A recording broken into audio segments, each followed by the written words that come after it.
Hola, muy buenos días todavía a todos y todas. Gracias por la invitación, gracias por este espacio para presentar nuestro trabajo.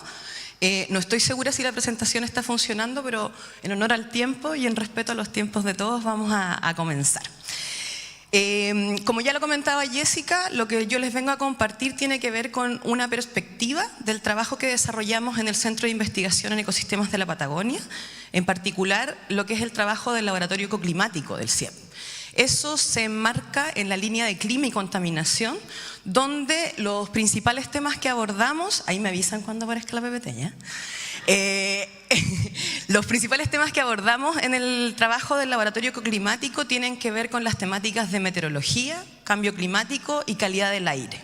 Sin dejar de mencionar que en el contexto de que estamos perteneciendo a la línea de clima y contaminación, por supuesto nos interesa profundamente abordar las otras problemáticas en el contexto de la contaminación que existen en nuestra región, bien conocidas por todos, especialmente por algunos de los presentes hoy día. Perfecto.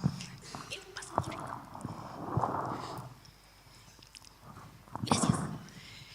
En ese sentido, como les comentaba, de todas las áreas que nosotros trabajamos, ¿cierto? No sé dónde tengo que apuntar.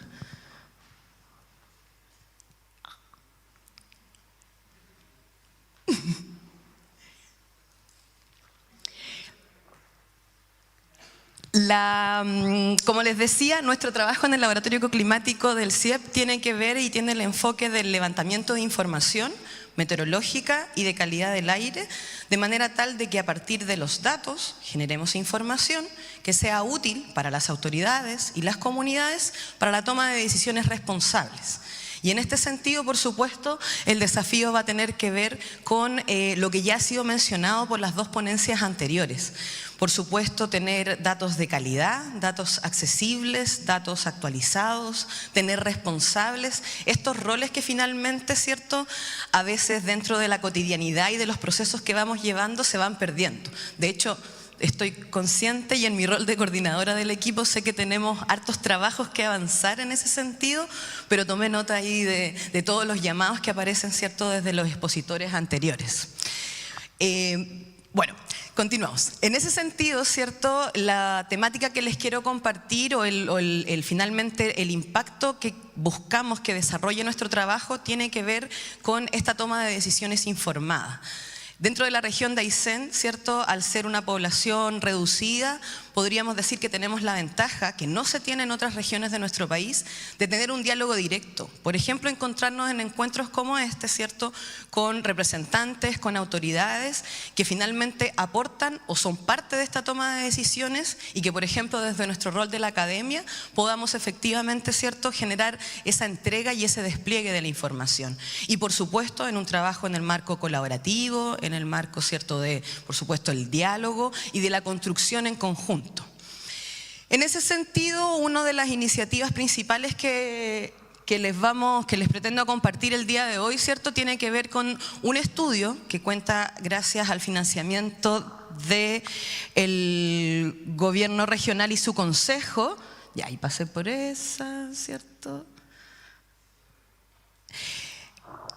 Gracias al gobierno regional y su consejo contamos con el financiamiento para el desarrollo del estudio Análisis de la calidad del aire en distintas localidades de la región de Aysén. ¿Por qué? Porque gracias al despliegue que ya tiene Medio Ambiente, la Seremía de Medio Ambiente con estaciones de monitoreo en nuestra región, ya se encuentra monitorizada la calidad del aire en Coyhaique, una zona saturada de hace varios años, ¿cierto?, en material particulado fino y grueso, en Puerto Aysén, con un PDA incipiente que está próximamente a ser presentado, ¿cierto?, y promulgado, y en Cochrane, donde lamentablemente la problemática también se evidencia con una lamentable realidad, ¿cierto?, que nos genera la inquietud, y es un sentido compartido con el equipo de la Seremi de Medio Ambiente, con la cual venimos trabajando desde hace bastante tiempo, sobre qué pasa en las otras localidades. En la medida que no generemos mediciones, no vamos a tener la certeza, pero sí recogemos las inquietudes y la preocupación que proviene de parte de otras, de las comunidades, de los representantes. En ocasiones los concejales están muy sensibilizados con estos temas, y en ese sentido, por supuesto, el desafío va a tener que ver con ello, con ser capaces de recoger esa información, ¿cierto? O de recoger esas peticiones que van llegando y que las podamos observar. En ese sentido, uno de los desafíos que hemos enfrentado tiene que ver con el abordar toda esta acumulación de información y esta acumulación de datos, y luego, y situándonos en el tema, ¿cierto?, que hoy día nos convoca, llevarlos a un formato de datos geoespaciales, georreferenciados, que puedan aportar a una planificación territorial o a una toma de decisiones. Y en ese sentido, uno de los primeros elementos que les quería compartir, y que ahí espero que las diapositivas lleguen, ¿cierto?, tiene que ver con el desarrollo de campañas de monitoreo que hemos desarrollado a lo largo del tiempo, el 2019 una primera versión, el 2020, donde a partir de impulsos y voluntades muy personales desde diferentes instituciones de la sociedad civil, de la academia y también autoridades de nuestra región, hemos podido empezar a hacer este monitoreo en conjunto con la Universidad de Aysén, la Universidad del Desarrollo, la Universidad Austral, el CIEP, por supuesto, el municipio. Veamos si lo logramos. Otra más, porfis. No sé si lo está. Ya, a ver. No se va a ver muy bien esto. Antes.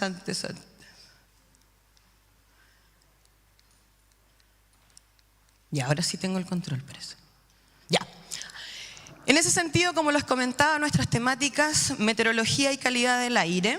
En ese sentido, como les decía, y nos vamos a concentrar en la parte de la medición de calidad del aire, donde ahí hay solo una muestra del trabajo desarrollado a lo largo de estos años, como les decía, campañas del 2019 y del 2022, donde acumulamos muchos esfuerzos y, como pueden ver, acumulamos diferentes tipos de equipamientos que nos permitían hacer estas mediciones. Pero junto con esto, ¿cierto?, se pudo desarrollar y pudimos avanzar con el desarrollo de un mapa que no se logra observar muy bien, pero lo que tenemos aquí a mano izquierda es un mapa de Coyhaique, en donde lo que pudimos hacer fue instalar sensores de bajo costo en diferentes viviendas, en diferentes poblaciones de la localidad de Coyhaique, de la ciudad de Coyhaique, de manera tal de abordar esta dimensión del problema, que es una problemática espacial y temporal la que vivimos cuando hablamos de calidad del aire. En el contexto de que la meteorología y las condiciones topográficas y las decisiones que toma cada familia, ya que sabemos que la problemática de la calidad del aire tiene que ver con el uso intensivo de la leña, por ejemplo, y de otros biocombustibles para calefaccionar nuestros hogares, nos supone un desafío de comprender si es que territorialmente tenemos un comportamiento diferenciado. Y en ese sentido, en una de esas campañas de monitoreo, lo que pudimos hacer fue instalar una serie de sensores, y esto lo planteo como un proceso muy incipiente que desarrollamos en nuestro equipo de trabajo. No muy sistematizado, no muy integrado dentro de iniciativas y recursos y procesos planificados, sino que más bien desde las voluntades. Por eso lo que decía al principio de tener súper claro que nos llevamos varias tareas para poder abordar en el marco de lo que nos convoca hoy día, esta idea de el conocimiento científico a disposición de la planificación territorial y de la toma de decisiones atingentes. En la parte inferior de este sistema, que era una plataforma que pudimos implementar durante el año 2022, lo que teníamos era que cada persona podía ingresar a alguno de esos puntitos, que en este caso vemos ese que representa una mala calidad del aire en la zona más alta de la ciudad de Coyhaique, poder entrar y observar cuál había sido el comportamiento del material particulado durante las últimas horas, cuál había sido el comportamiento de la temperatura a lo largo de las últimas horas y también de la humedad relativa. Varios factores y parámetros que inciden finalmente en esta condición de la calidad del aire. En este mismo contexto hubo un trabajo desarrollado por algunos colegas del Laboratorio Ecoclimático en conjunto con colegas de la Universidad de la Frontera, donde se dio un paso más, donde la información, los datos recopilados, al ser procesados, se transforman en información. Y en este caso, por ejemplo, aquí lo que les comparto es una gráfica que nos permite observar la aplicación del modelo gaussiano, que es un modelo matemático que nos va a permitir extrapolar desde el comportamiento que tiene una emisión de un sistema, es decir, de una cocina a leña, de una combustión lenta, y multiplicarlo en el territorio de manera tal de obtener información útil. Y por ejemplo, en este caso, lo que aquí se presenta es el número de días en los cuales se superó el valor de emergencia de 170 microgramos por metro cúbico de promedio diario, ¿cierto?, con respecto a las diferentes ubicaciones dentro de nuestra ciudad de Coyhaique. Por lo tanto, esta lámina lo que presenta y lo que intenta demostrar es como el proceso que vamos dando a la hora de ir tomando esta información y tratando de sacar el máximo provecho. Como les comentaba, ¿cierto? Y ahí ya hacía un poco referencia al nombre del estudio, y en el cual más nos vamos a concentrar en lo que queda de presentación con respecto a cómo la inquietud que nos quedaba era, bueno, ahí aparecen los sensores de monitoreo, las estaciones de monitoreo que efectivamente Medio Ambiente tiene operativas en nuestra región, 2 en Coyhaique, una en Puerto Aysén y una en Cochrane. Pero la inquietud que teníamos todos y todas las que trabajamos en la temática de calidad del aire, siendo esta región tan extensa y tan diversa, era qué pasaba en otras localidades. Y así es como nace, y como les decía, gracias al financiamiento del gobierno regional y su consejo, esta iniciativa que lo que busca es salir e ir a otras comunas, a otras localidades y observar estos comportamientos. Así es como durante el año 2024 pudimos desarrollar la instalación de 7 sensores a lo largo de nuestra región, en las localidades de Lago Verde, Puyuhuapi, Puerto Cisnes, Villa Cerro Castillo, Chile Chico, Caleta Tortel y Villa O'Higgins. Lo que en este sentido nos permite ampliar el espectro de observación y además armar una red colaborativa. Gracias a nuestros apoyos en terreno, a los embajadores y embajadoras de calidad del aire que tenemos en cada una de estas localidades, hemos podido mantener sistemáticamente un monitoreo durante el año 2024 y hasta la fecha, teniendo un contacto en los territorios que nos permite asegurar que nuestro sensor, que por supuesto es un sensor de bajo costo, calibrado para que pueda ser un dato ojalá lo más cercano a una mejor calidad, ¿cierto?, pero que no alcanza el estándar de lo que es una estación de monitoreo de medio ambiente, que es un equipo de alta gama. En términos simples, con los recursos que tenemos adjudicados con este estudio, probablemente alcanzaríamos a comprar un equipo de alta gama y quizá ni siquiera echarlo a andar de manera sistemática o de manera consistente.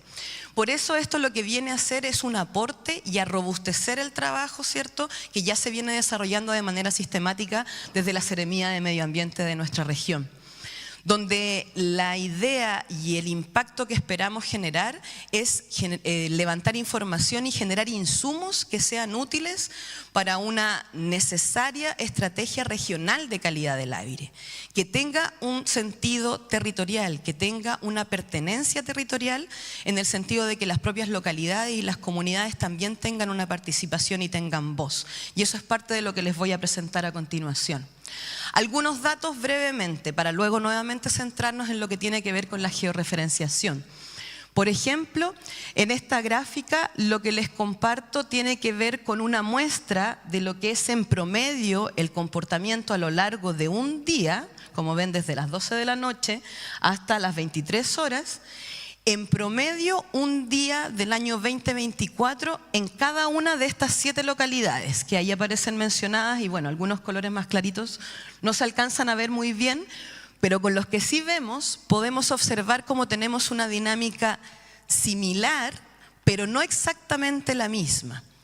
Y previo a este estudio lo que teníamos era esta información y más de alguna vez la trabajamos con el equipo de la Seremi con respecto a Coyhaique. Estos pics de contaminación que son más o menos conocidos, ¿cierto?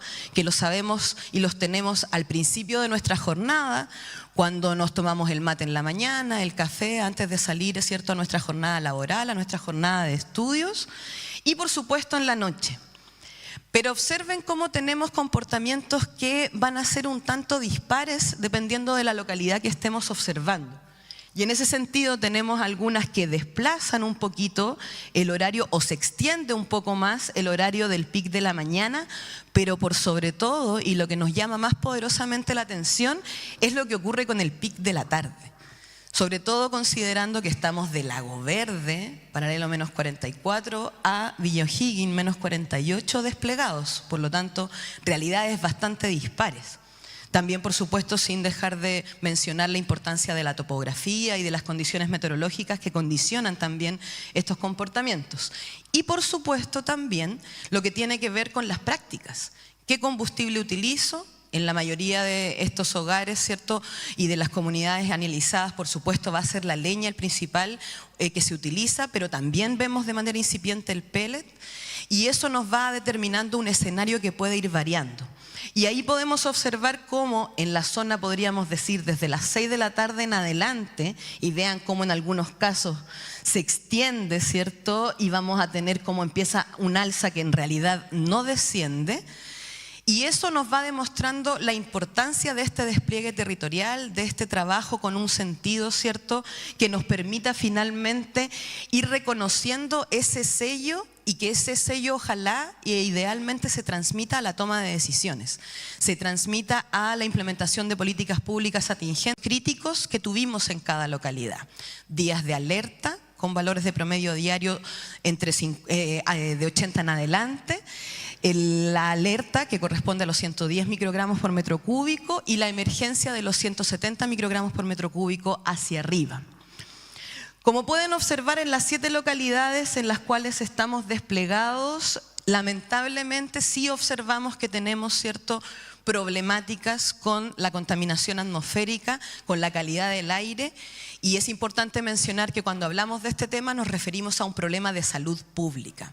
Por eso la importancia de lo que se mencionaba en las ponencias anteriores de ser capaces de ser rigurosos con la información que procesamos y desarrollamos, pero también ser capaces de transmitir esta información de manera clara, de manera cercana, y que en este caso, que vivimos en una región donde no son principalmente, en el caso de la calidad del aire, las industrias las que contaminan, sino la población, aquellos que usamos biocombustibles o aquellos que usamos biomasa, es un llamado de atención. Es importante compartir en este sentido y en este contexto que este desarrollo de este estudio ha tenido 2 pilares. Por un lado, la implementación y la puesta en marcha de este sensor, pero a la vez un trabajo con una perspectiva y un sello social. La aplicación de entrevistas y encuestas, un trabajo territorial que nos permita observar cuál es la percepción que tiene la comunidad con respecto a esta problemática. Pensar si es que las localidades que para nosotros han sido más críticas, Villa Cerro Castillo, Puyuhuapi, Villa O'Higgins, como lo pueden ver acá en la gráfica, ¿cierto?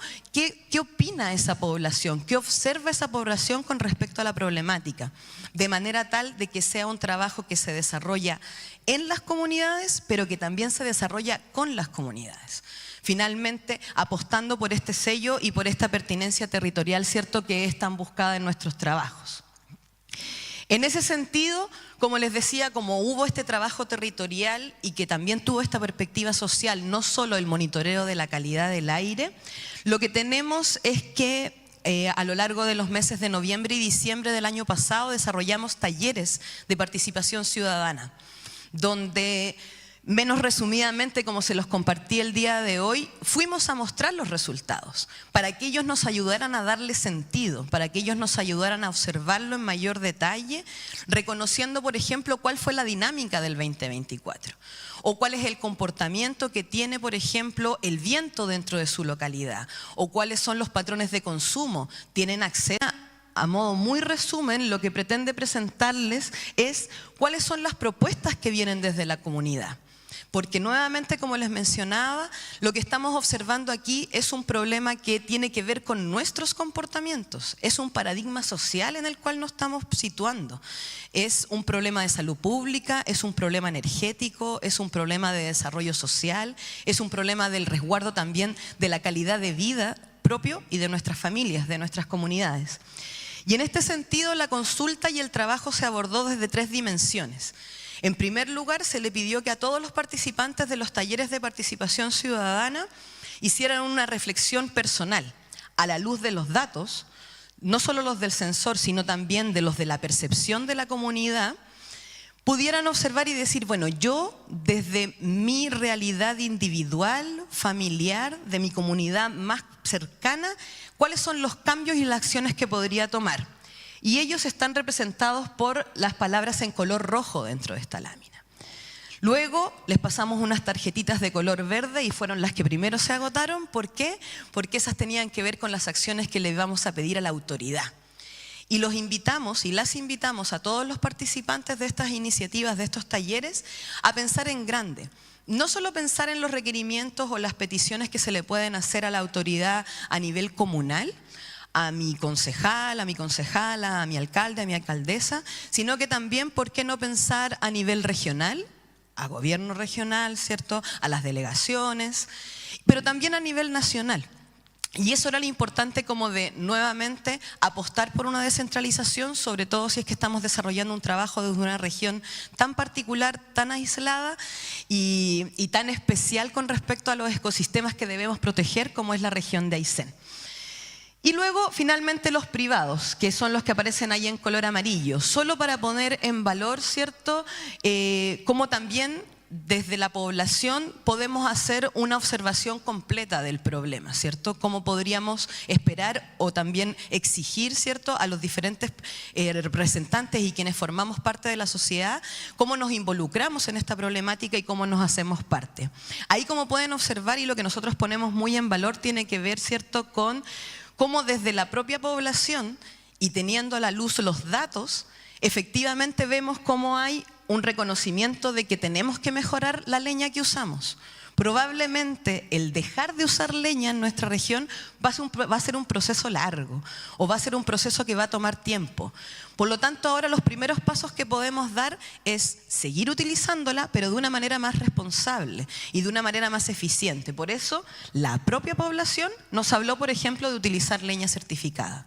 Y también la propia población ha ido entendiendo cómo, si es que no abordamos el tema de la aislación térmica en nuestras viviendas, también vamos a estar al debe. Como lo plantean los colegas de medio ambiente, esta casa canasto no nos va a permitir solucionar el problema. Si tenemos una casa con filtraciones, si tenemos una casa, ¿cierto?, que no tiene una protección de esos lugares donde se generan las pérdidas de calor, ningún cambio en nuestra forma de calefaccionarnos o de optimización va a tener efecto. Por eso también nos deja muy contentos el haber podido transmitir esta información de manera tal de observar que esos son los 2 principales temas que la propia población menciona. El tema educativo se plantea también, y ahí es un desafío para todos y todas las que trabajamos en estos temas, el poder transmitir de una forma clara y concisa lo que tiene que ver con estos temas, ¿cierto? Y así poder observar esta mirada completa. ¿Por qué? Porque el objetivo de este estudio finalmente tiene que ver con insumar, tiene que ver con la georreferenciación, ¿cierto? Y en este caso es y corresponde a un análisis que se hace a partir de esta propia invitación a este encuentro, en donde la georreferenciación, por ejemplo, analizábamos, y ahí el colega a cargo, Álvaro Mascareño, preparó este material en donde tomó las encuestas realizadas, que a lo largo de las 7 localidades fueron 292 en estos 7 espacios públicos, ¿cierto?, donde lo que les quiero mostrar, y voy a pasar algunos ejemplos rápidamente, tienen que ver con esta perspectiva, y van a aparecer 4 localidades, pero vamos a pasarlas rapidito. ¿Cómo evalúa la calidad del aire de su barrio? Una pregunta sencilla, en donde a partir de la percepción de la comunidad, lo que hemos podido hacer es transformar ese dato en información y luego posicionarla, ¿cierto?, dentro de este mapa y observar, por ejemplo, en el caso de Puerto Cisnes, dónde se acumula la población que observa una mala calidad del aire. y donde teníamos nosotros instalados un sensor, donde Medio Ambiente lo tuvo instalado hace algunos años, y cómo eso, ¿cierto?, conversa, cómo toda esa información se vuelve útil a la hora, por ejemplo, de implementar una política pública, o por ejemplo, de observar y de dar los lineamientos sobre dónde hacer las primeras fiscalizaciones con respecto, por ejemplo, a los humos visibles. Voy a avanzar rapidito hasta el caso de Villa Cerro Castillo, donde por ejemplo podemos observar donde aquí tenemos un cerro y la información de aquellas personas que consideraban que había una mala o muy mala calidad del aire, que son los colores naranjo en este caso, se acumulan alrededor del cerro, algo que nos podríamos imaginar, pero en la medida que vamos implementando este tipo de trabajos, haciendo la consulta, analizando la información para volverla útil, obviamente, ¿cierto?, vamos pudiendo generar ese impacto. Como veían por ahí también apareció Caleta Tortel, ¿cierto?, con su específica distribución en el fiordo, ¿cierto? Lo mismo nos pasa, tenemos el sensor puesto ahí y justamente es donde la población se acumulaba y veía que teníamos una más mala calidad del aire. Insisto, un tema de percepción y además que no deja de ser importante mencionarlo, que es una fotografía del año 2024. Por lo tanto, ahí es importante mencionar la importancia del trabajo, ¿cierto?, que se despliegue a lo largo del tiempo, hacer un mayor monitoreo, un mejor monitoreo, por supuesto, y una mayor cobertura territorial.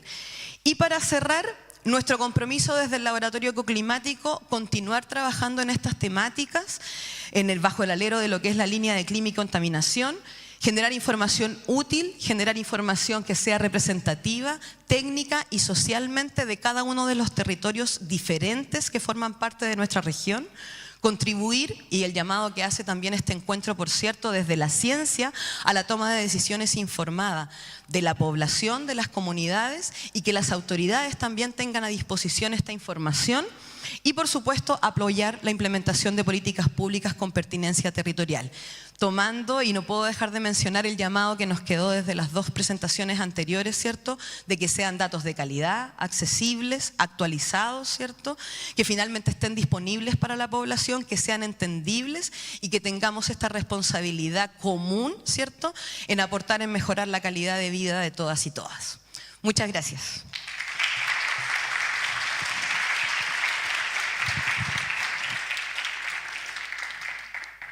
Muchísimas gracias.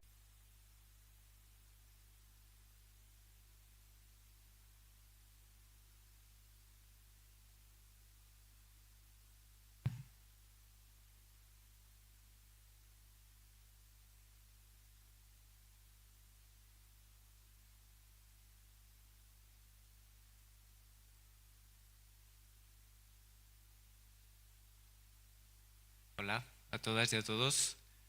Muchas gracias también por esta oportunidad de exponer este trabajo. Mi nombre, como dijeron recién, es Andrés Adiego, trabajo en el Centro de Investigación en Ecosistemas de la Patagonia, en el grupo Interacciones Humano-Medio Ambiente. Y hoy vengo a presentarles este trabajo que se titula Parque Nacional Cerro Castillo y su entorno, un paisaje en transición. Es un trabajo que se hace bajo el desarrollo del proyecto Fondesit regular, liderado por la doctora Trace Gale, que se titula Modelos de transición territorial sostenible en zonas aledañas a áreas protegidas.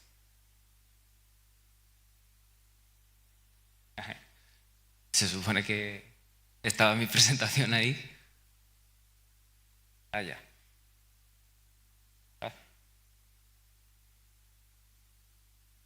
Ahí está. Ya.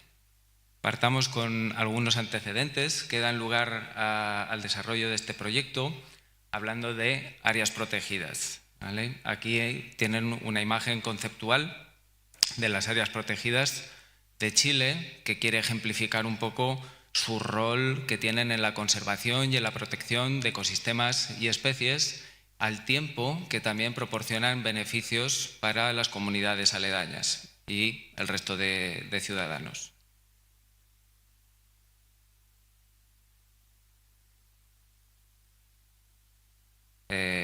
estos beneficios que dan las áreas protegidas a sus áreas circundantes tienen un desarrollo socioeconómico, ¿vale? Provocan un desarrollo socioeconómico un poco bajo la idea del desarrollo basado en la conservación, lo cual provoca que estos espacios experimenten cambios estructurales del paisaje. Algunos temas relacionados con esto son, por ejemplo, la disminución de muchos usos tradicionales de la tierra basados en los recursos y esta migración por amenidades, que es una migración que se produce normalmente desde la ciudad hacia el campo, hacia los sectores rurales, y que tiene que ver no tanto con motivos económicos, sino más bien motivos de mejorar la calidad de vida y tener acceso a algunas amenidades producto de estos espacios naturales, ¿no? Un contacto más profundo con la naturaleza. Aquí vemos una imagen igual figurada del entorno de Cerro Castillo y para ejemplificar un poco el desarrollo económico que sucede, una transición ahí, es como la transición territorial que se está produciendo allí. Entonces, esta conversión de tierras y el desarrollo de infraestructuras asociadas a estos territorios rurales en transición pueden afectar negativamente la capacidad de las áreas protegidas para, valga la redundancia, proteger las especies, almacenar carbono y mantener el equilibrio de los ecosistemas. En protección de la biodiversidad. Así, nace este proyecto FONDECIT, Modelos de Transición Territorial Sostenible en Zonas Aledañas, Áreas Protegidas, que toma el Parque Nacional Cerro Castillo y su zona aledaña, 10 kilómetros alrededor del parque. Ahí tienen un mapa donde se muestra este área de estudio para investigar estos aspectos. El objetivo del proyecto es desarrollar y validar un marco analítico que ayudará a explicar el comportamiento humano y los resultados relacionados con el cambio de uso de suelo, que puedan conducir a procesos de transición territorial sostenibles para la periferia de las áreas protegidas. Entonces, en el marco de este proyecto abordamos este tema de la división de la propiedad privada y los cambios en la cobertura de suelo.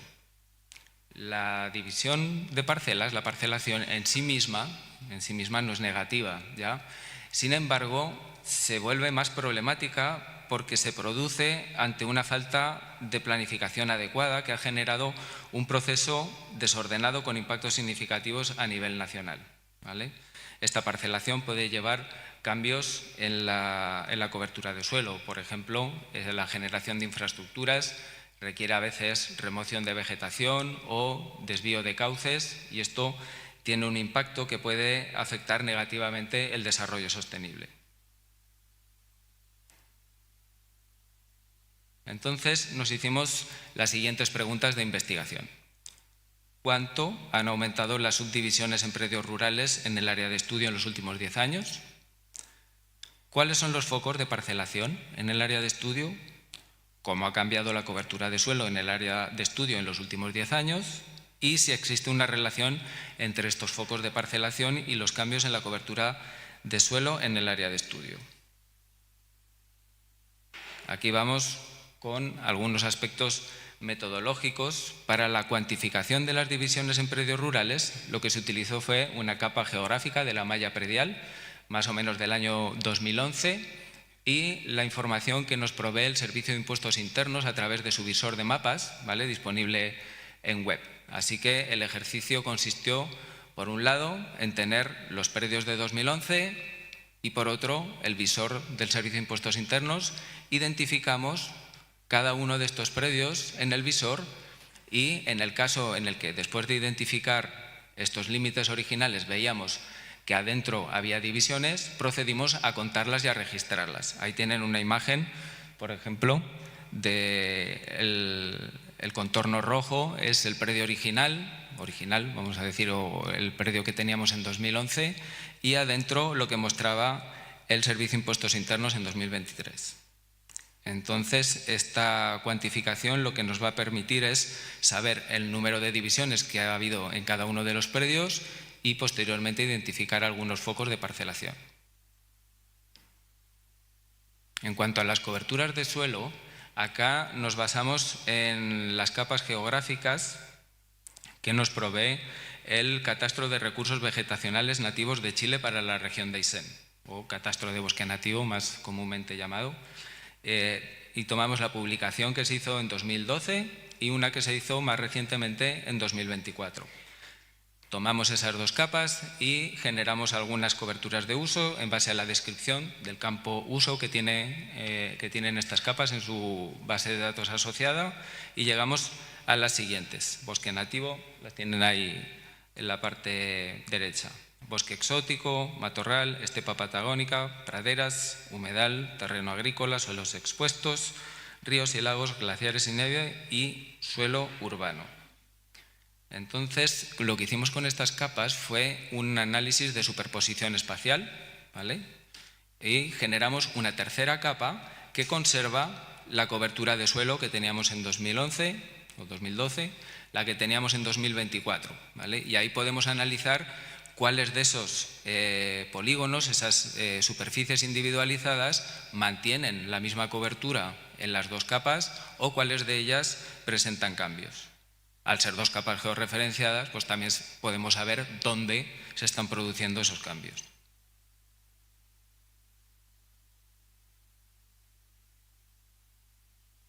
Bueno, ya voy a pedir un poco de excusas porque la pantalla nos muestra con toda fidelidad los mapas y esta es una presentación basada en mapas, pero entre lo que se ve y lo que les explique espero que puedan entender lo que está ocurriendo, porque vamos a mostrar ahora los resultados. En cuanto a las divisiones de predios en el área de interfaz, en 2011, es este mapa de acá, esta es la situación en 2011, teníamos más o menos unas 800 parcelas en el radio de 10 kilómetros alrededor del parque. En 2023, casi la mitad de las propiedades se fragmentaron en unas 4.500 divisiones, con 34 parcelas originales, lo que supone más de 10.000 hectáreas divididas en 20 parcelas o más, que es la situación que ven acá en la parte derecha. Este mapa, como ven, tiene como tres colores diferentes. Los espacios que están como transparentes son aquellos predios que no han tenido división. Los que están en un color como durazno, vamos a poner intermedio, son los que han tenido divisiones menos de 20 lotes, y los que se ven más oscuros son estos focos donde la parcelación ha sido de más de 20 lotes. Perdón. Por ahí. No. Vamos con los resultados en la cobertura de suelo. Según los datos del Catastro de Bosque Nativo 2012-2024, esta es la situación en 2012, esa es la de 2024. A nivel general, lo que nos dice el análisis de estas dos coberturas es que los glaciares y las nieves disminuyeron un 50%, los humedales un 20% y los ríos y lagos solo aumentaron un 5%. Sin embargo, usos que dependen del agua han crecido, por ejemplo, las tierras agrícolas un 354%, principalmente por acá, sectores cercanos a Villafrey. Las áreas urbanas han crecido un 160% y el bosque nativo un 17%. Este es el mapa resultado. Espero que se alcance a ver. El color más clarito representa las zonas donde no ha habido cambio de cobertura de suelo, y en ese color también como medio naranjo, durazno, son las que han tenido cambio de cobertura de suelo. Y acá no quiero ser alarmista porque cambio de cobertura de suelo puede significar, por ejemplo, una regeneración, lo que antes era matorral, ahora es bosque, por ejemplo, ¿vale? O puede ser una degeneración, lo que antes era matorral, por ejemplo, ahora suelo desnudo. Entonces, lo que sí que vemos es que la mayor dinámica de cambio, ¿vale?, se produce justamente en las zonas aledañas al Parque Nacional Cerro Castillo, sobre todo en este eje desde Balmaceda a Villafrey y en partes acá en torno a Villa Cerro Castillo, Bajada Ibáñez. Y después lo que hicimos fue integrar estos cambios en la cobertura de suelo con los datos que teníamos de las divisiones en predios rurales. Entonces, acá en el mapa permanece en color clarito aquellas zonas que no han tenido cambios en la cobertura de suelo ni cambios en divisiones de predios. En color durazno, los que solo han tenido cambios en la cobertura de suelo. En un color café intermedio, los que solo han cambiado la propiedad, o sea, las divisiones. Y en un color café oscuro, los que han tenido cambios tanto en la cobertura de suelo como en las divisiones, ¿vale? Entonces, en un radio, ahora estamos hablando de datos alrededor del parque, ¿vale? No dentro del parque, sino alrededor del parque. Alrededor del parque hay más o menos unas 157.000 hectáreas de terrenos privados. Entre 2012 y 2024, el 62%, o sea, unas 97.000 hectáreas de estos terrenos han sufrido transformaciones. Unas 30.000 hectáreas, casi 31.000, no han sido divididas, pero han experimentado cambios en la cobertura de suelo. El 40%, o sea, casi 39.000 hectáreas, han mantenido el tipo de cobertura de suelo, pero han sido subdivididas. Y unas 27.000 hectáreas, o sea, el 29% de esas 97.000 que mencionábamos arriba, han tenido cambios tanto en la cobertura de suelo como en las divisiones, han sido divididas. Entonces, viendo estos datos sobre las divisiones, algunos focos y sobre todo este análisis preliminar o estas cosas que veíamos acerca del agua, de los cuerpos de agua y de las necesidades de agua, pues nos surgieron preguntas sobre la seguridad hídrica en la zona. Así que para explorar esta cuestión lo que hicimos fue, en primera instancia, utilizar la base de datos que tiene la Dirección General de Aguas disponible públicamente, la descargamos y empezamos a mirar los derechos de agua. Posteriormente hicimos un trabajo colaborativo con funcionarios de la DGA en la cual pudimos depurar y tener una información más precisa de este insumo. También espero que después en el conversatorio que tenemos hablar un poco también de los desafíos que están intrínsecos en el uso de este tipo de información que tiene coordenadas y información geográfica. Así. Hoy, en este rato, es solo la presentación, ¿ya? Así que hicimos estos dos mapas, ¿vale? El mapa de la izquierda es la situación de derechos de agua en 2011 y el de la derecha en 2023. Acá, como queríamos saber la demanda de agua, trabajamos con derechos de agua consuntivos, ¿vale? Que son los que están orientados al consumo total de las aguas en cualquier actividad, consumo humano, riego, consumo animal, entre otros. No sé si se alcanzará a ver, pero el tamaño del punto es proporcional al caudal promedio anual y la división de caudales que hicimos fue menos de 10 litros por segundo, entre 10 y 50 litros por segundo, de 50 a 200 litros por segundo y más de 200 litros por segundo. Lo que encontramos fue que en 2011 se contabilizaban 139 derechos de agua y en conjunto sumaron un consumo anual promedio de 1.735,9 litros por segundo, mientras que en 2023 habían aumentado los derechos de agua, esto no fue ninguna sorpresa, ¿vale? Pasaron a ser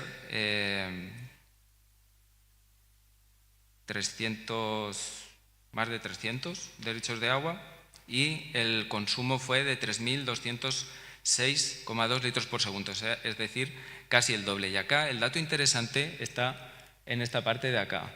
Lo que vimos de diferencia entre 2011 y 2013 en las partes proporcionales es que se perdieron acá en menos de 10 litros por segundo de 2011 era el 72% y el siguiente rango era el 22%. Estos se mantienen igual, más o menos en proporción en los 2 años. Sin embargo, en 2023, de este rango de acá, parece que migraron hacia acá estos consumos más chicos que suelen estar asociados pues eso, a un consumo más familiar, más pequeño, no tan industrial, no tan como de riego. Vale, ya me han avisado que tengo poco tiempo. Aquí la idea era mostrarles un story map, pero me parece que entre que entremos y funcione, bueno, se me van a ir algunos minutos. Así que les voy a explicar acá. Entonces, de esos 356 derechos de agua que les decía que teníamos en 2023, el 63,5% se localizan en predios divididos. En estos mapas lo que hicimos fue relacionar la información que les mostré antes entre cambio de cobertura de suelo, divisiones, y ahora instalación o proliferación de derechos de agua. Entonces se observa que la ubicación de los derechos de agua, como relativamente nuevos, vamos a decir, o a contar desde 2012, coincide a nivel general con áreas donde la división de la propiedad rural ha sido más intensa. Por ejemplo, sectores de Villafrey y alrededores de Villacerro Castillo. No sé si se alcanza a ver, pero estos círculos lo que muestran son clústeres de los derechos de agua. Acá en estos sectores de Villafrey pasamos de un clúster de 16 y de 5 a un clúster donde indica 42, por ejemplo, el de al lado indica 31, por aquí hay 30, ¿vale? La idea al mostrarles el Story Map era hacer un zoom un poco más detallado para que vieran que efectivamente esos derechos de agua se instalan en estas zonas donde la parcelación ha sido más intensa. Y vamos con la diapositiva final, que son las consideraciones en torno a la planificación, como alineándolos con el evento que nos ocupa hoy. Entonces, con este trabajo lo que se enfatiza es la necesidad de mejorar la planificación en el territorio rural. Ahí estamos evidentemente al debe. Me gustaría profundizar un poco más lo que nos mostró en la mañana Rodolfo, el primer expositor. Me parece muy interesante que por fin se haya integrado esta política de desarrollo urbano y la rural. A ver qué cosas hay allí, digamos, que puedan mejorar estos aspectos, ¿vale? Estos cambios que les acabamos de mostrar acá en esta presentación representan un fenómeno preocupante desde el punto de vista socioambiental, especialmente en un escenario de cambio global, ¿cierto? La región de Aysén, que normalmente se percibe como una zona con abundante agua, pues se han detectado tendencias a la baja en el volumen de precipitación en la zona, que pueden ocasionar periodos de sequía. Entonces, este aumento de la demanda de agua que hemos visto a través de los derechos de agua y las tendencias a una menor disponibilidad pues, requieren atención y medidas que fomenten su cuidado y su uso racional.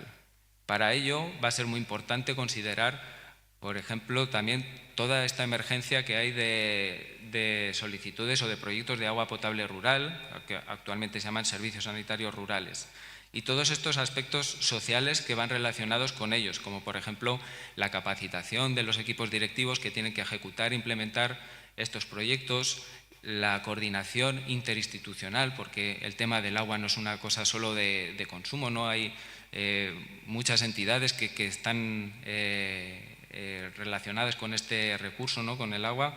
Entonces va a requerir que eso tenga una coordinación fuerte y producir sobre todo información de calidad. Manuela también hablaba recién, bueno, y se ha nombrado también varias veces lo importante que es esa información de calidad y los sistemas de monitoreo. Y por último también poder anticiparse ante posibles conflictos entre propietarios, porque no hemos ahondado en eso, pero esta migración por amenidades cambia también un poco la estructura demográfica y cambia el carácter. Esta gente que llega nueva, que normalmente viene de las ciudades, a veces no tiene los mismos valores ni el mismo modo de vida que la gente que está instalada ahí por generaciones, ¿no? Que tienen un modo de vida y unos valores distintos, ¿no? Y por último, pues destacar sobre todo, si nos referimos al agua, la importancia que tiene la planificación con enfoque de cuencas hidrográficas, que aboga por una visión más holística del territorio y que toma conciencia de las interacciones que se producen entre las distintas partes de la cuenca. No hay que olvidar que todo lo que sucede en el territorio de alguna manera está en una cuenca o una subcuenca que a la vez forma parte de una subcuenca, que a la vez forma parte de una cuenca. Entonces, todo ese flujo, ¿vale?, que se produce allí está conectado como desde la cabecera hasta la desembocadura. Así que hay que reconocer la importancia de mantener la salud y la integridad de los ecosistemas que la componen. Muchas gracias. Ahí tienen un código QR para poder entrar al Story Map, si lo quieren ver. Es más o menos esta presentación, pero un poco más bonita. Gracias.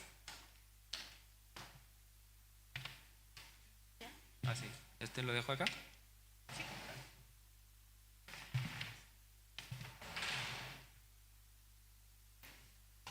Vamos a dejar ahí un segundo más el QR para que puedan escanearlo. Muchas gracias, Andrés. Ahora le damos el pase a Constanza Roa, georreferenciando el pasado, aporte de la arqueología en la planificación territorial de Aysén, también del Centro de Investigación en Ecosistemas de la Patagonia.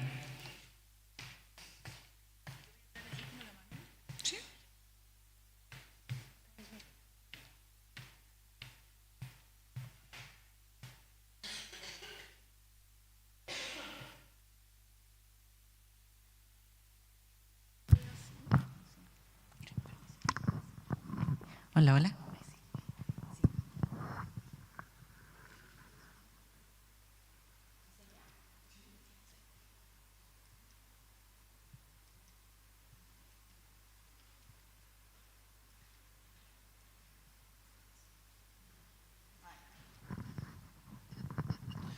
Hola a todos, a todas. Yo soy Constanza Roa, soy arqueóloga del Centro de Investigación en Ecosistemas de la Patagonia y hoy día les voy a hablar acerca de la relevancia de la arqueología para todo lo que es la gestión territorial.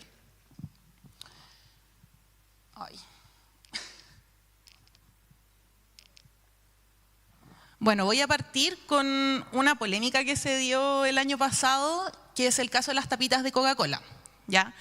Este titular, caso de las tapitas de Coca-Cola halladas en excavaciones en Providencia, que mantiene paralizadas las obras desde 2019. Y acá ponen una cuña de la exalcaldesa de Providencia: nosotros tenemos que hacer una obra vial en Providencia, pues resulta que el Consejo de Monumentos Nacionales encontró tapitas de Coca-Cola y decidió que eran monumento nacional y nos tienen parados 2 años esa obra vial, y esto suma y sigue. Esta noticia fue replicada en distintos medios ya, en este caso se replicó también en el medio Ex Ante. Dice: una tapa de Coca-Cola detuvo por meses una construcción. El hallazgo de fragmentos de tazas paralizaron el Hospital del Salvador, y lo mismo pasó con una hoja de un diario de los años 50 en Atacama. Y aquí ponen: estos son solo algunas de las situaciones que han retrasado el avance de proyectos claves. Y terminan diciendo: tensiones entre el progreso económico y la protección patrimonial. Entonces, un poco estas noticias ilustran, ¿cierto?, cómo se quiere mostrar al patrimonio arqueológico como un obstáculo para el desarrollo. Y aquí les voy a hablar de un caso que es más cercano, no es la región de Aysén, es la región de los lagos. Esto es una localidad costera rural, donde lamentablemente las fotos se ven muy mal, pero todo esto es un conchal monticular, ¿ya? Un conchal es un espacio donde habitó gente en el pasado, donde hicieron todas sus actividades diarias, ¿cierto? Se llama conchal porque en el fondo se compone por un montón de restos de conchas de moluscos, que era lo que ellos comían. Hay restos de pescado, también se encuentran en estos conchales evidencias, por ejemplo, de fogones con los cuales, donde ellos cocinaban, se calentaban, se iluminaban en la noche también. Y también muchas veces estos conchales presentan evidencias de entierros humanos, ¿ya? Entonces es como un repositorio súper importante de información y de historia pasada del territorio. Entonces, bueno, en este conchal monticular la comunidad puso la cancha de fútbol encima, ¿ya? También este conchal ha sido históricamente afectado por el paso del camino que une las localidades costeras, y recientemente, un poco antes de que nosotros fuéramos a visitarlo, había pasado también el ducto de la PR, ya del agua potable rural, y todo esto sin ningún cuidado, sin ningún estudio de este sitio arqueológico. ¿Ya?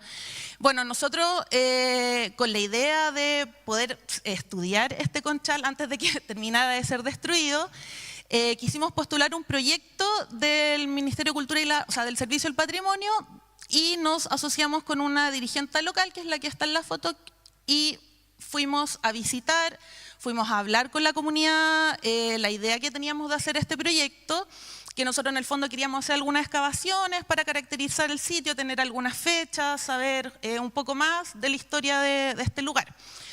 Gracias a esta dirigenta nos pudimos reunir con la gente, que era lo más importante, con la gente del club deportivo, que también, como saben, en las localidades pequeñas todas las organizaciones se cruzan. También fue gente de la Junta de Vecinos, de la comunidad indígena y del sindicato de pesca también. Bueno, fue una reunión súper larga porque en el fondo lo que más les importaba a ellos era que no fuéramos a afectar la cancha de fútbol y finalmente conseguimos el apoyo de la comunidad. ¿Ya? Pero el segundo paso, que era también súper importante, era convencer a los dueños de este predio también de poder hacer un estudio en él. Y pasa que, a pesar de que este lugar se encuentra en el borde costero, que podría ser jurisdicción de la Armada, la verdad es que hace años este lugar se había privatizado y luego se había comprado por el municipio, ¿ya? Y el municipio se lo había entregado en comodato a el club de fútbol para su administración, o sea, el club deportivo. Bueno, pasó entonces que fuimos a hablar con la alcaldesa y nos encontramos con una muralla. O sea, la alcaldesa nos dijo que en realidad ella no estaba de acuerdo con que nosotros estuviéramos en este lugar porque ella quería hacer un estadio en ese espacio y que si nosotros encontrábamos cosas, ella no iba a poder hacer su estadio. Entonces ahí como que también hay hartas cosas como de desconocimiento. Por ejemplo, jamás un sitio arqueológico ha detenido una obra, ¿ya? O sea, puede pararla por un tiempo, pero en el fondo la ley permite que hayan estudios de mitigación y hayan ciertos procesos para que se continúe desarrollando la obra que sea que se quiere hacer. Eso, bueno, después nosotros intentamos también hablar con el Consejo Municipal, enviamos una carta, pensamos que íbamos a tener apoyo y fue lo mismo. No, que este sitio después se va a expropiar, que eso tampoco es verdad. Que se va a expropiar y que hay otros conchales en la zona porque no estudian otros conchales. Así que bueno, lamentablemente no pudimos desarrollar el proyecto que teníamos en mente. Y bueno, entonces, algunas preguntas. ¿Pueden convivir la conservación del patrimonio arqueológico y el desarrollo local? ¿Es el patrimonio arqueológico un real obstáculo para el progreso? Y acá me gustaría un poco poner en relevancia el tema del cuidado del patrimonio arqueológico, ¿ya? Y bueno, más allá de que el patrimonio arqueológico está protegido por la legislación chilena, también a mí siempre me interesa recalcar que es relevante porque se trata de un testimonio fragmentario en el presente de distintas formas de vida en el territorio a lo largo del tiempo. El estudio y preservación de estos vestigios nos permite comprender el pasado a la vez que respetar a aquellas y aquellos que estuvieron antes que nosotros contribuyendo a la identidad y a la memoria de este territorio. Y por ende, su afectación o destrucción, ¿cierto?, va a constituir una pérdida irrecuperable de la historia pasada del territorio. Hoy necesito agua. Perdón.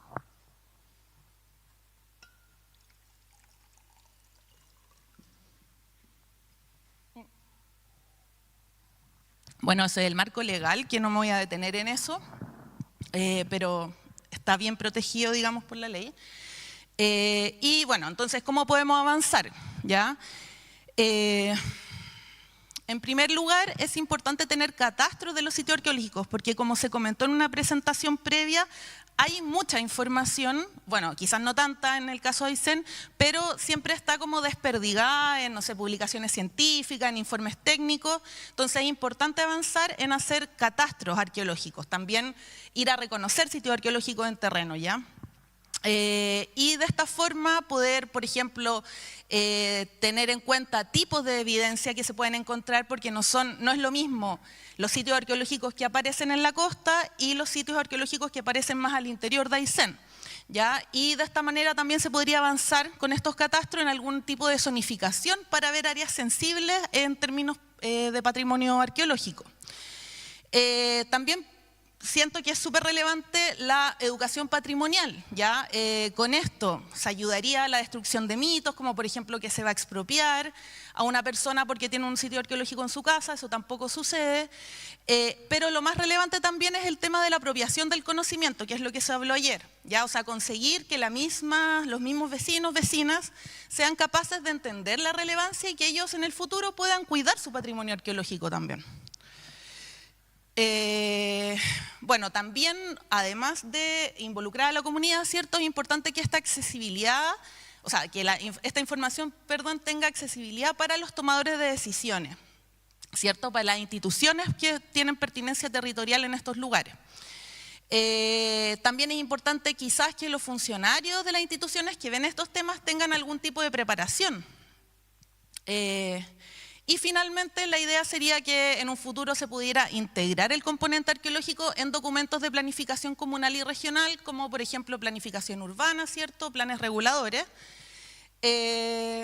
Y bueno, las principales brechas, un poco que yo veo por ejemplo en el caso de la accesibilidad a la información, tiene que ver con el carácter del patrimonio arqueológico, que es muy vulnerable, ¿ya? O sea, el patrimonio arqueológico está sujeto a vandalización, a apropiación indebida, ¿ya?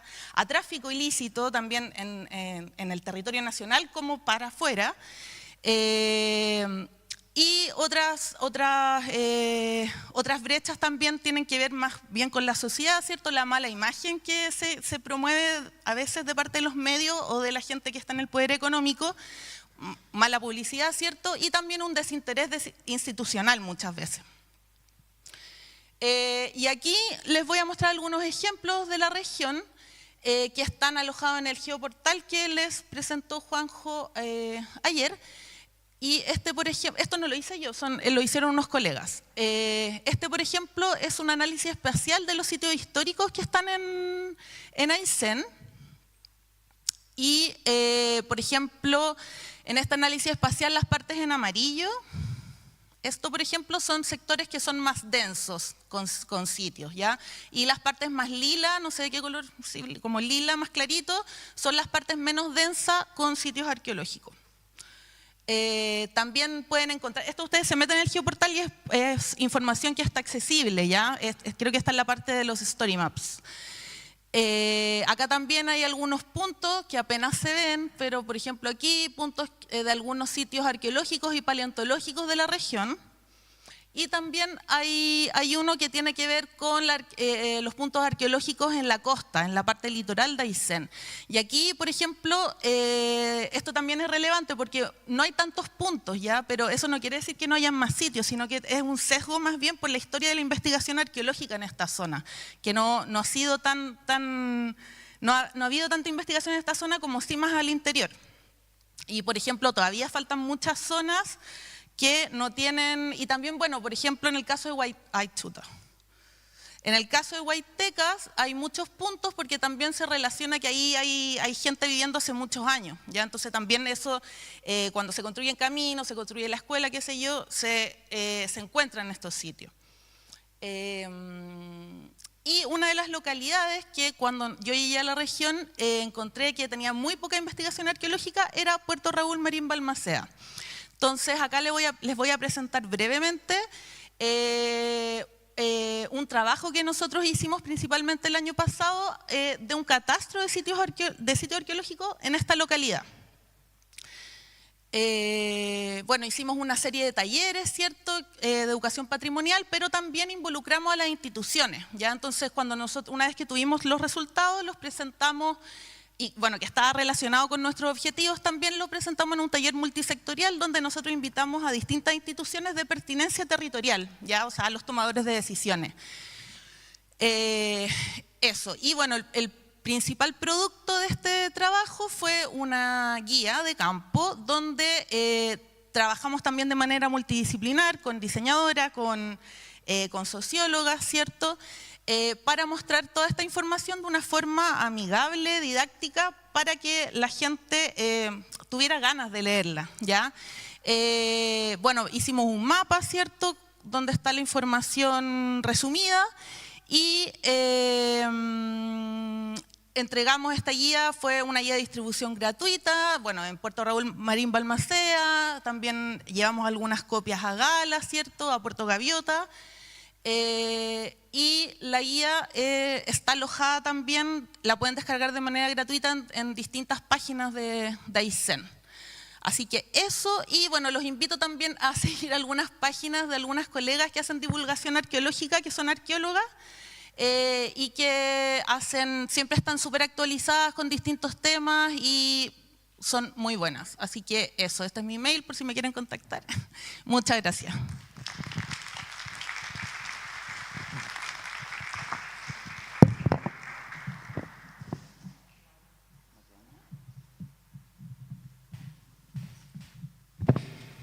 Muchísimas gracias, Constanza. Invitamos a Manuela, a Andrés, por favor, que suban, y a Nicolás, que va a moderar ahora el panel de conversación.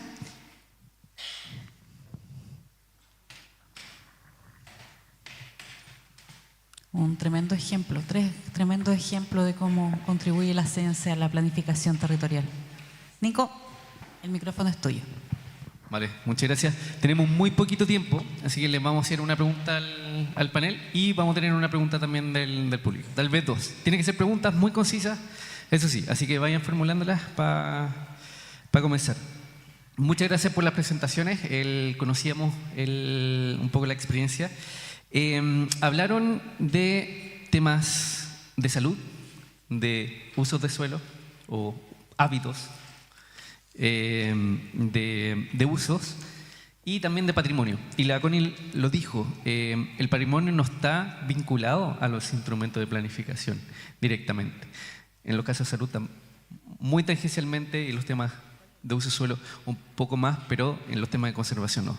¿Cuáles son las oportunidades que ustedes ven y las brechas que han tenido para que estos conocimientos que están relacionados a la región puedan incorporarse de mejor forma en los instrumentos de planificación o otras herramientas de planificación territorial?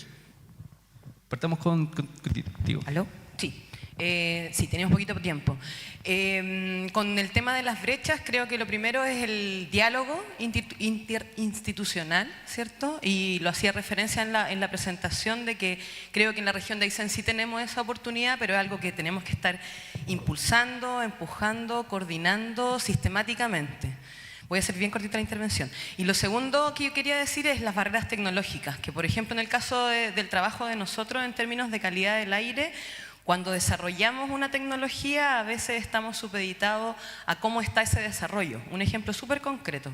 Cuando les mostraba el mapa de Coyhaique, ese mapa podía funcionar a tiempo real porque en ese momento optimizamos los recursos y desarrollamos sensores con tecnología 2G. O sea, los más económicos y que más rápido pudimos desarrollar. ¿Qué pasó? La tecnología evolucionó y las redes 2G cayeron en primer lugar en la región de Aysén. O sea, todos nuestros sensores que estaban transmitiendo a tiempo real se cayeron. Y ahora tenemos literalmente en este momento el desafío de nuevamente desarrollar, o sea, comprar nuevos insumos tecnológicos para nuevamente desarrollar sensores y ponernos a la vanguardia. Eso va a dejar ahí planteado inicialmente el tema. Gracias.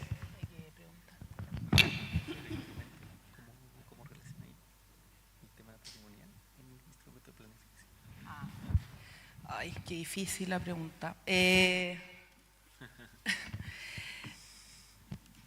Pucha, nada, pues, o sea, igual hablé de ese tema un poco. Siento que, bueno, como decía el Nico, el tema de patrimonio arqueológico y patrimonial, el tema patrimonial tiene cierta visibilidad, pero en el fondo el tema patrimonio arqueológico no está muy visible y eso, por eso es importante que nosotros, los arqueólogos, participemos muchas veces en mesas, ¿cierto? Por ejemplo, yo participo aquí en la Mesa Regional de Patrimonio, participo en la Mesa de Tráfico Ilícito de Bienes, y también es importante el trabajo que ha estado haciendo también la María Luisa Gómez, que es la arqueóloga encargada de la Oficina Técnica Regional del Consejo de Monumentos Nacionales de acá de Aysén, y que quería, como pasa algo particular, el otro día tuvimos una sesión extraordinaria de la Mesa de Patrimonio y se estaba presentando el plan de infraestructura patrimonial, que tiene que ver con la cartera plurianual, es que lo tengo anotado, de inversión del patrimonio, ¿ya? Entonces, patrimonial, me invitaron, ¿cierto?, como arqueóloga, y se presentaron los distintos inmuebles patrimoniales de la región que tenían como que preservarse y que estaban como en este listado, ¿cierto?, de que se tenían que proteger y invertir para su infraestructura. Y no había ningún inmueble arqueológico, no había ningún sitio arqueológico. Yo dije como, bueno, ¿para qué me invitan? Entonces les dije, pensé, bueno, sería bueno incluir dentro de esta lista, ¿cierto?, algún sitio arqueológico. Ahí se conversó un poco, pero bueno, ya estaba un poco construido y no, yo siento que son cosas de voluntad también, pero creo que estar ahí, estar metido, estar presentando, mostrar la información, mostrar la importancia que existe esto, ¿cierto? De a poco se puede ir trabajando en conjunto también. Bueno, por mi parte, aportar a lo que ya se ha dicho, a lo mejor también generar estas instancias que yo sé que es un tema muy complicado, que últimamente veo que se está impulsando mucho este tema de las gobernanzas, ¿no? Y yo creo que una de las claves o puntos interesantes es también interpretar qué es lo que están diciendo los datos, qué es lo que está aportando la ciencia, para que los tomadores de decisiones igual hagan una suerte de evolución, de cambio de paradigma, de pensar que el mundo es predecible a través de los datos, ¿no?, que el mundo es estático, evolucionar a que realmente lo que los datos están diciendo es que vivimos en un mundo cambiante, ¿vale?, en constante evolución, impredecible y que está sujeto a muchas contingencias. Entonces, tratar de hacer instrumentos de planificación que sean un poco en esa línea, ¿no?, un poco más ágiles, más flexibles. Y por supuesto eso, yo sé que es el gran tema, de cómo hacer una suerte de gobernanza que coordine las distintas instituciones, cada uno con sus intereses, cada uno con sus particularidades, pero bueno, no por ello hay que dejarlo sin acción, ¿no? Algo hay que hacer. Buenísimo. Claro, ahora los instrumentos de planificación van a tener un tope de años de vigencia, entonces claro, hay una oportunidad ahí como para esa flexibilidad necesaria. ¿Hay preguntas del público? Yo sé que sí, hay preguntas y consultas, o felicitaciones o reclamos. ¿No? Está todo muy claro. Si les hacemos una prueba, pueden pasar, ¿sí? Ya, ahí hay una pregunta de Ilse, ¿no? ¿Quién? Ah.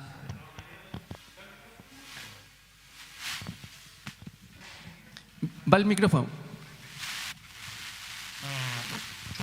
Felicitaciones de todas maneras, me parece excelente lo que han hecho. Lo que sí me gustaría consultar.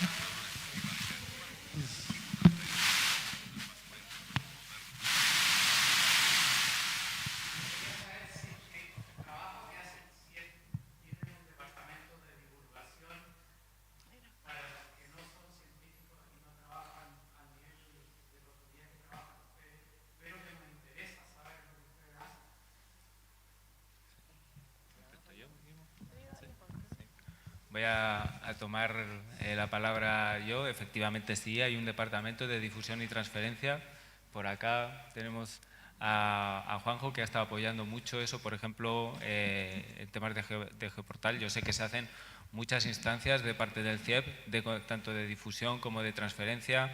Tenemos actividades con colegios, hemos ido a terreno muchas veces, hacemos talleres, vamos también al gobierno regional a exponer cada cierto tiempo nuestros trabajos, hacemos ferias, cada vez que haya, no sé, me estoy acordando de una más o menos importante que hicimos hace poco, en noviembre, a propósito de la inauguración de un sendero en la Laguna Verde de la Reserva Nacional Coyeque, donde aprovechamos de hacer una feria para mostrar el trabajo de distintos grupos de investigación. Y bueno, Catalina también está por ahí, Alexis formó parte también mucho tiempo en este departamento. Hay difusión en redes sociales, por favor ayúdenme, no me quiero dejar nada, pero yo sé que se ocupan los canales, tanto digamos presenciales como virtuales, para dar a conocer el trabajo del CIEP, y siempre hay una idea de transformar este conocimiento científico en un lenguaje más técnico a cosas más comprensibles. Se me vienen a la mente también múltiples notas en diarios sobre avances de proyectos o sobre acuerdos que se toman, colaboraciones, bueno, participaciones en mesas. Claro, por acá mencionaron algunas. ¿Quieres añadir algo? Sí, ahí recoger un poco el guante de la pregunta desde el rol que a mí me corresponde, que yo coordino un equipo de trabajo. Muchas veces participamos de esta instancia y se nos hace este llamado de atención, y que yo creo que nos corresponde como centro asumirlo, en el sentido de que ha sido un proceso evolutivo.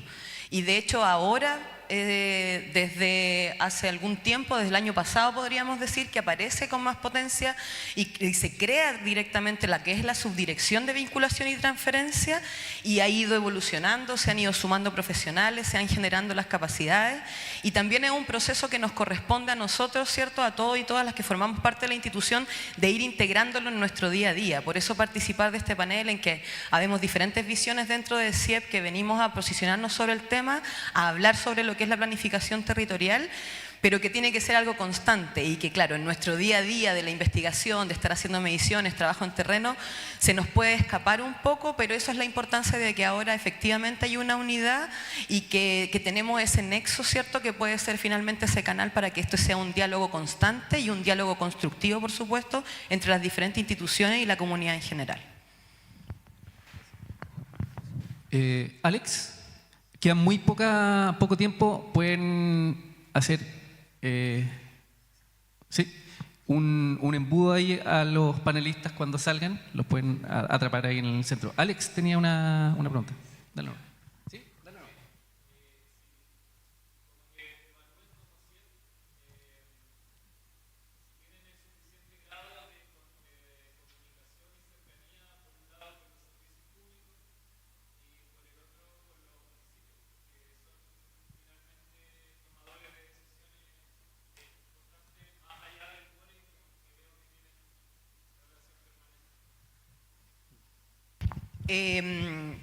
Creo que es una realidad bien dispar.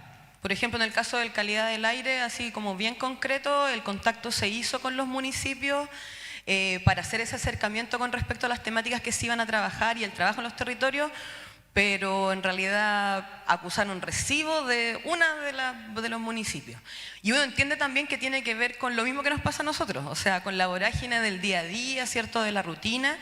Y por eso recojo lo que menciona Alex del diálogo con el gobierno regional, pero en ocasiones también tiene que ver con algo súper formal, con las rendiciones a fin de mes, ¿cierto?, con el trabajo con el ejecutivo, la ejecutiva que tenemos a cargo. Pero creo que son impulsos también que nacen desde lo personal y lo voluntario, pero que luego van proyectándose a un espíritu como institución, y creo que en ese proceso efectivamente nos encontramos. Ya vemos varios y varias que estamos impulsando y tratando de aportar, y que si nosotros, por ejemplo, con Senapred como Ecoclimático tuvimos un acercamiento, que ese acercamiento también tribute al trabajo que están haciendo otros equipos dentro de CIEP, y que si algunos o algunas tenemos más cercanía o más relación con algunas unidades, que eso también permita que efectivamente generemos ese diálogo y que se abra la mirada a todas las unidades que pertenecemos al centro. Yo acá añadir también, bueno, en el trabajo que presenté, que está en el marco de este proyecto de transiciones territoriales, igual consideramos súper importante la vinculación con los municipios. Tuvimos instancias de presentación tanto en Río Ibáñez como en Coyhaique, con muy buena acogida por parte de los alcaldes en su minuto, y hemos logrado incluso transformarlos en convenios de colaboración. Entonces yo creo que, y bueno, de parte del CIEP lo que yo percibo también es que siempre hay una buena disposición a colaborar en lo que se requiera. Hay, bueno, yo te digo, convenios con instituciones públicas, hay muchos, y en concreto, por ejemplo, dentro del proyecto, cuando lo vemos también súper pertinente, hay un acercamiento especializado.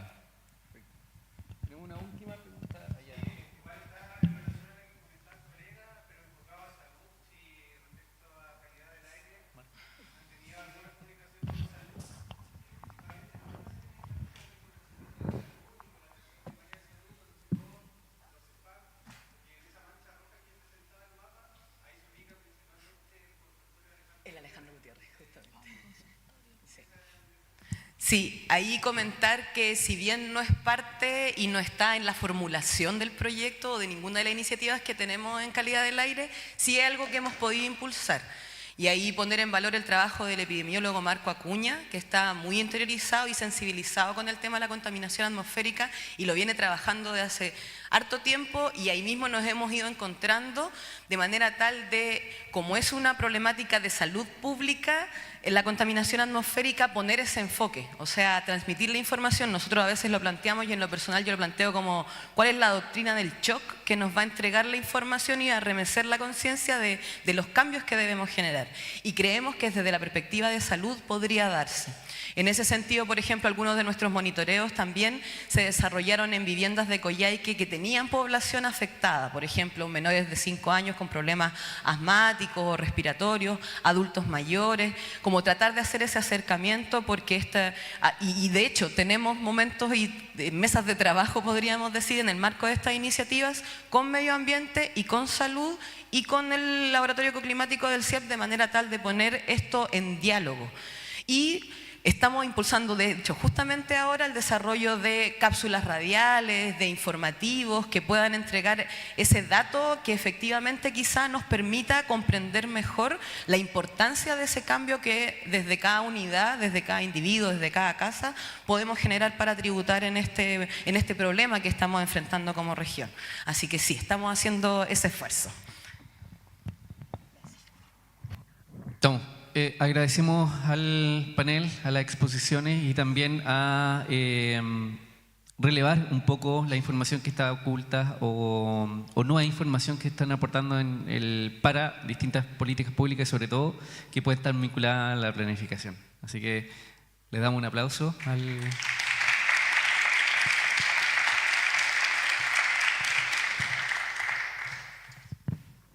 Muchas gracias, Nicolás, Constanza, Manuela, Andrés.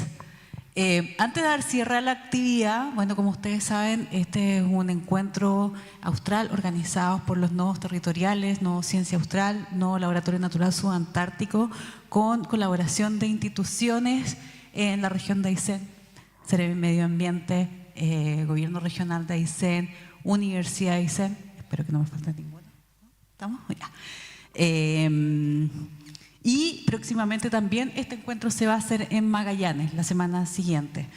Antes de dar cierre, quiero darle el pase a Laura, que fue quien abrió la actividad hoy por la mañana. Laura Sánchez, la directora del Nodo Laboratorio Natural Subantártico, y va a hablar en representación de ambos nodos, que son redes de articulación de instituciones generadoras de conocimiento. Así que, Laura. Muchas gracias, Jessica. Muchas gracias a los ponentes por sus interesantes presentaciones, a la moderación, a las preguntas. Creo que, como mencionábamos al final de la jornada de ayer, es importante darnos estos espacios para hablar de todas estas cosas, porque a veces desde el puesto individual de cada uno cuesta ver las posibles formas de colaboración. En el ejemplo del CIEP y todas las investigaciones que están realizando y cómo se vincula con los territorios, se ve que muchas veces se demanda a los científicos que tengan que hagan acciones para la articulación con los servicios públicos o con otros. Pensamos desde los nodos que el poder articular a las diferentes instituciones que forman parte de la investigación. En la región de Aysén no solamente está el CIEP, también está la Universidad de Aysén, también está el Museo Regional que está generando muchas investigaciones, está incluso el Campus Patagonia de la Universidad Austral. Todo ello que conforma la comunidad científica, si estamos articulados y nos mantenemos en contacto, vamos a poder articularnos mejor con servicios públicos y con el resto de la sociedad. Yo creo que es justo también repartir esa responsabilidad y mirarnos entre nosotros para poder darnos cuenta de que tenemos que conversar y que se trata de eso y que de eso se trata el sumar fuerzas. Así que, bueno, muchas gracias nuevamente. Creo que ha sido un momento importante y que no sea el único para poder seguir trabajando y avanzando en colaboración. Muchísimas gracias a todos. Jessica, no sé si... ya, nos vamos.